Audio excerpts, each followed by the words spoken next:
Guys, Namita classes में आप सभी का स्वागत है। जैसा कि आप स्क्रीन पे देख पा रहे होंगे, हमारी जो सीरीज चली हुई है वो एक्ट जो है गवर्नमेंट ऑफ इंडिया एक्ट है या रेगुलेटिंग एक्ट है या इंडियन काउंसिल एक्ट है, वो हम कवर कर रहे हैं। इसमें एक एक्ट आता है, हमने पिछली वीडियो में 1858 एक्ट कवर किया और उसके बाद 1861 का एक्ट कवर किया। अब हम जो कवर करेंगे वो 1892 का एक्ट कवर करेंगे। इसमें क्या दिया गया है, जो 1892 इस एक्ट के तहत क्या हुआ था, जितने भी जो मेंबर थे नॉन ऑफिशियल मेंबर्स, वो उनकी संख्या बढ़ा दी गई थी। It increase the number of additional non official member of central and provincial legislative council. देखिए, जो काउंसिल थी वो दो भाग में बढ़ चुकी थी, एक सेंट्रल लेजिस्लेटिव काउंसिल, एक प्रोविंशियल लेजिस्लेटिव काउंसिल। प्रोविंसेस के अंदर जो काउंसिल थी उसको प्रोविंशियल और जो सेंटर के अंदर थी उसको सेंट्रल लेजिस्लेटिव काउंसिल। अब देखिए, जो सेंट्रल लेजिस्लेटिव काउंसिल है उसमें क्या है, वायसरॉय के पास ज़्यादा पावर थी, वायसराय काफ़ी चीज़ों को हैंडल करते थे, ठीक है। और जो प्रोविंशियल लेजिस्लेटिव काउंसिल थी उनके अंदर जो थे वो गवर्नर थे, ठीक है। प्रोविंसेस के अंदर कौन होंगे, गवर्नर होंगे, तो गवर्नर के पास काफ़ी पावर थी। अब देखते हैं 1892 का जो एक्ट है वो उसके फीचर्स क्या हैं, इंपॉर्टेंट चीज़ें क्या हैं, ठीक है। अब देखिए, इसमें क्या दिखाया गया है, ये जो एक्ट था इसमें जो it increase the function of legislative council and gave them the power of discussing. Important point है, जो बजट को डिस्कस करने की पावर है वो लेजिस्लेटिव काउंसिल को दे दी गई, ठीक है। मतलब बजट, अगर जो काउंसिल है एक सेंट्रल लेजिस्लेटिव काउंसिल, एक प्रोविंशियल लेजिस्लेटिव काउंसिल। अब जो प्रोविंशियल लेजिस्लेटिव काउंसिल थे वो अपने बजट के ऊपर डिस्कस कर सकती थी, ठीक है, इस एक्ट के तहत। नेक्स्ट देखते हैं क्या है, it provide for nomination of some non official member.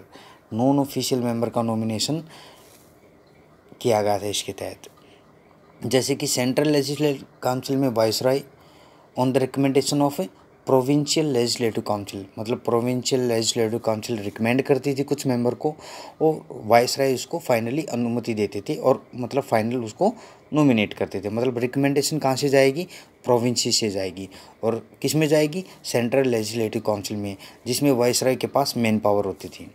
मतलब इम्पोर्टेंट पावर या जो मेन हेड होते थे वो वायसराय होते थे।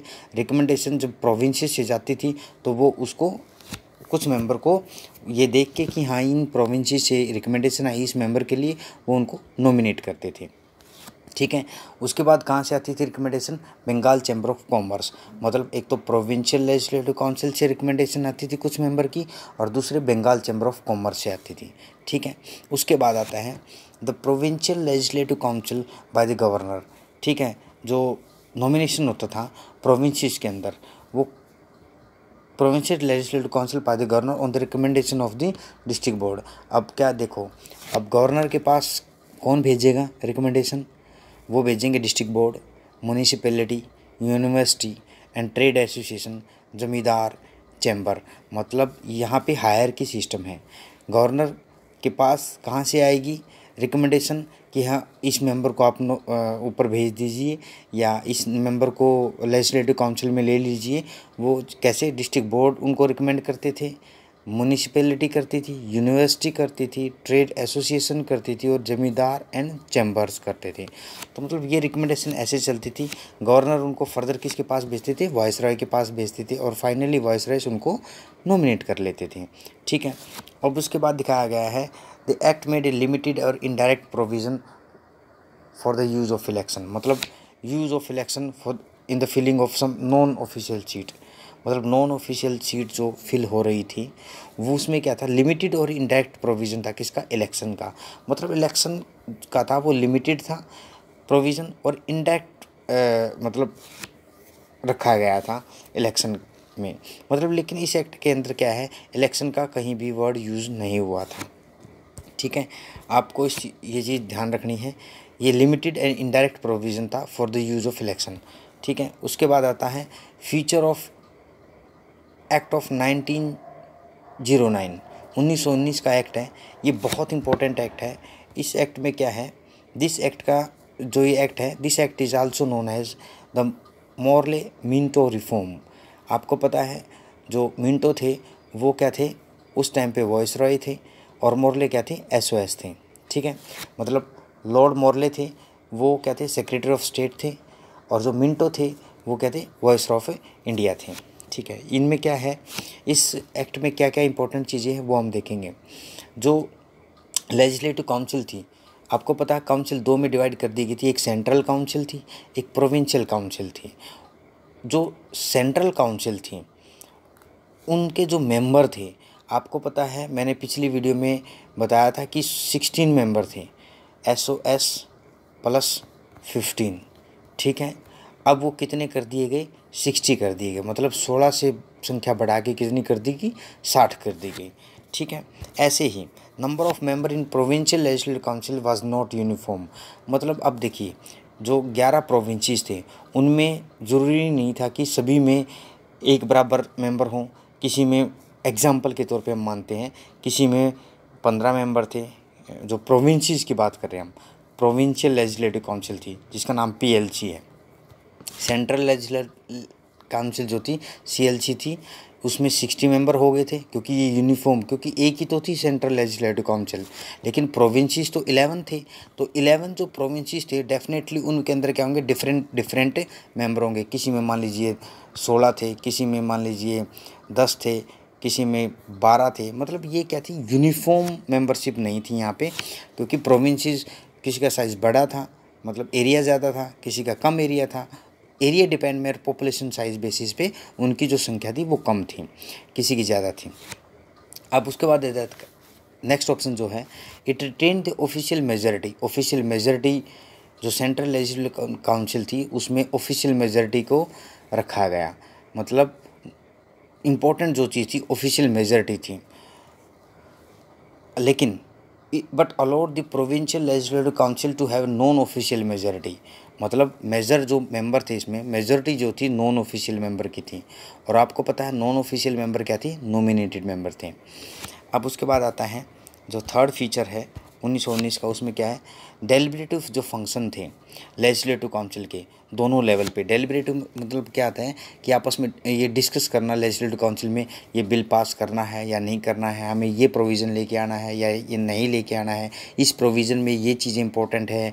तो मतलब डिस्कशन जो होता है, जैसे कि आजकल लोकसभा और राज्यसभा में आप देखते हैं, तो deliberative function of the legislative council at both level, मतलब सीएलसी और पीएलसी जो थी, प्रोविंशियल लेजिस्लेटिव काउंसिल थी, वो उनका दायरा बढ़ा दिया गया था। For example, the member are allowed to ask the supplementary question.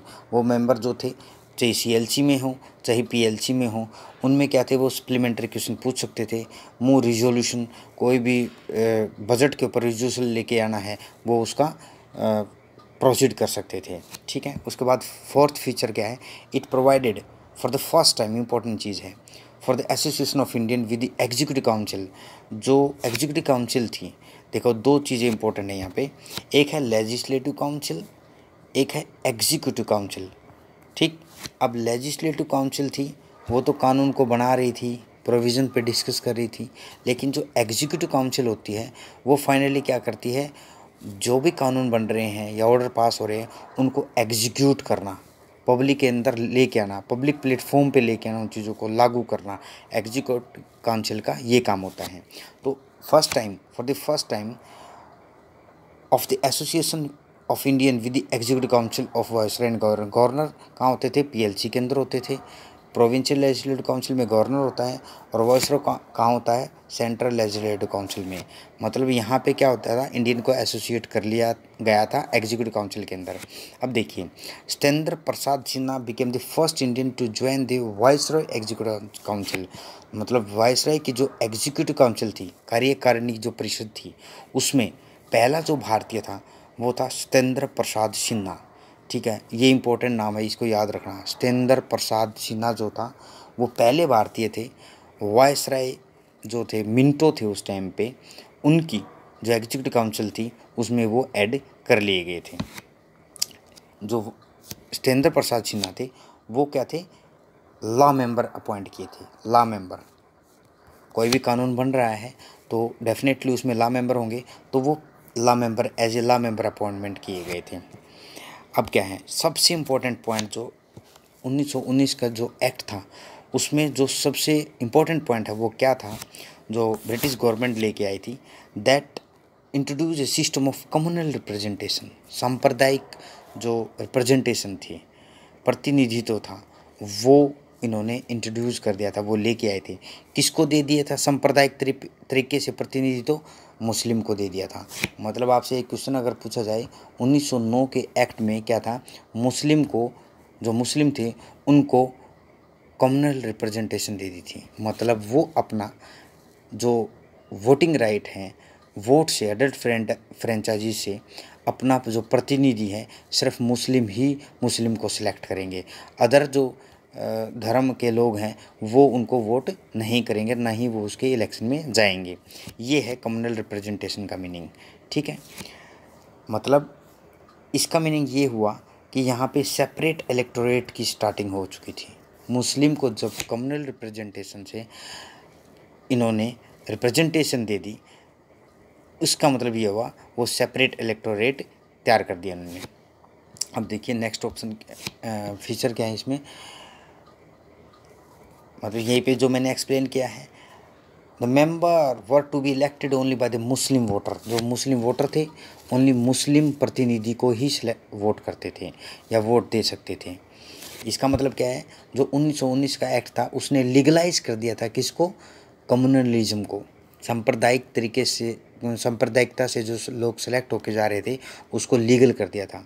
और लॉर्ड मिंटो को क्या बोला गया था? Father of communal electorate. Father of communal electorate जो अगर क्वेश्चन आता है वो लॉर्ड मिंटो थे। ठीक है। It also provided for the separate representation of presidency, corporation, chamber of commerce, university and जमींदार। मतलब सेपरेट रिप्रेजेंटेशन थी किसकी? ये प्रोवाइड करता है एक्ट किसकी? प्रेसिडेंसी ऑफ कॉरपोरेशन की, चैम्बर ऑफ कॉमर्स की, यूनिवर्सिटी की एंड जमींदार की। ठीक है। इस वीडियो में हमने गवर्नमेंट ऑफ इंडिया एक्ट 1909 को कंप्लीट किया, जिसमें हमने देखा जो इम्पोर्टेंट फीचर जो थे इस एक्ट के तहत वो क्या थे। मोर्ले मिंटो रिफॉर्म इसको बोला गया था। मोर्ले क्या थे? सेक्रेटरी ऑफ स्टेट थे। मिंटो क्या थे? वॉइसरॉय थे। ठीक है। लेजिस्लेटिव जो काउंसिल थी उनके मेंबर की संख्या थी वो बढ़ा दी गई थी। ठीक, वो क्या कर दी गई थी? सेंट्रल CLC में 16 से कितने कर दिए थे? 60 कर दिए थे। उसी तरीके से प्रोविंसेस में भी इंक्रीज हुए थे, लेकिन वो यूनिफॉर्म नहीं थे, क्योंकि प्रोविंसेस के थे 11 प्रोविंसेस थे, उनकी पॉपुलेशन डिफरेंट थी, उनका एरिया जो साइज़ था वो डिफरेंट था, उसके अकॉर्डिंग उनकी संख्या भी अलग अलग थी। ठीक है। ऑफिशियल मेजॉरिटी जो थी उसको रखा गया। ठीक, उसके बाद क्या था? डेलिब्रेटिव फंक्शन जो था, मतलब आपस में डिस्कस करना किसी भी बिल को लेके, वो उसका दायरा था वो बढ़ा दिया गया। जैसे कि सप्लीमेंट्री क्वेश्चन पूछ सकते थे मेंबर। लेजिस्लेटिव काउंसिल चाहे वो सेंट्रल है चाहे वो प्रोविंशियल है, उसमें सप्लीमेंट्री क्वेश्चन पूछ सकते थे मेंबर। रेजोल्यूशन प्रोसीड कर सकते थे बजट के ऊपर। ठीक है। पहली बार किसी इंडियन को जो कार्यकारी परिषद है वायसराय की एंड गवर्नर की, उसमें ऐड किया गया था। सत्येंद्र प्रसाद जो सिन्हा थे वो फर्स्ट इंडियन थे जो वायसराय की एग्जीक्यूटिव काउंसिल में जिन्होंने अपॉइंट किया गया था, और वो as a law member appoint हुए थे। याद रखना, सत्येंद्र प्रसाद सिन्हा जो थे as a law member appoint हुए थे। उसके बाद कम्युनल रिप्रेजेंटेशन दे दी गई थी किसको? मुस्लिम को। 1909 के तहत, 1909 का जो एक्ट था उसके तहत मुस्लिम को कम्युनल रिप्रेजेंटेशन मतलब सेपरेट इलेक्टोरेट दे दिया गया था। मतलब एक मुस्लिम वोटर एक मुस्लिम प्रतिनिधि को ही वोट करेगा और वो सिलेक्ट करेगा उसको। ठीक है। वीडियो के अंत तक बने रहने के लिए आप सभी का धन्यवाद। अगर आपको वीडियो पसंद आई है, वीडियो को लाइक करें, शेयर करें एंड सब्सक्राइब करें। Thank you all.